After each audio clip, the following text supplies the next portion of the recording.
இந்த நிலையில அதிமுகவில் இருந்து பிரிந்த செங்கோட்டையன் ஒரு வழியாக தமிழக வெற்றி கழகத்துல இணைஞ்சிட்டாரு. கோபிச்செட்டிப்பாளையத்தில் அவர் போட்டியிடுவதுடன் கொங்கு மண்டலம் முழுவதும் தமிழக வெற்றி கழகம் வெற்றி பெறுவதற்கான பணிகளை தொடங்கிவிட்டாங்க. அவரை தொடர்ந்து அம்மா மக்கள் முன்னேற்ற கழக பொதுச் செயலாளர் டிடிவி தினகரன் தமிழக வெற்றி கழகத்தில் இணைவார்னு பேசப்படுது. இது குறித்து அவர் திரைமறைவில் பேச்சுவார்த்தைகள் நடத்தி வருவதாகவும் சொல்லப்படுது. இந்த நிலையில் பன்னீர்செல்வம் என்ன செய்ய போகிறார் என்ற கேள்வி குறித்து பரபரப்பா பேசப்பட்டு வருது.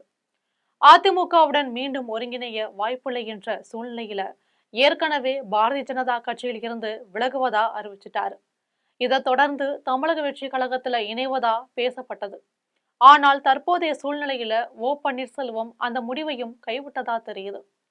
ஏதாவது ஒரு கட்சியுடன் இணைவதை விட புதிதாக ஒரு கட்சியை ஆரம்பித்து கூட்டணி வைக்கலாம் என பன்னீர்செல்வம் முடிவு எடுத்திருக்காரு. அந்த வகையில புதிய கட்சி தொடங்குவதற்கான முன்னேற்பாடுகளை பன்னீர்செல்வம் ஏற்கனவே தொடங்கிட்டார். தனியாக ஒரு அலுவலகம் அமைப்பது தொடர்பாக தற்போது ஆலோசனைகள் நடைபெற்று வருது. வருகிற டிசம்பர் மாதம் 5ஆம் தேதி முன்னாள் முதலமைச்சர் ஜெயலலிதாவின் நினைவு தினமாகும்.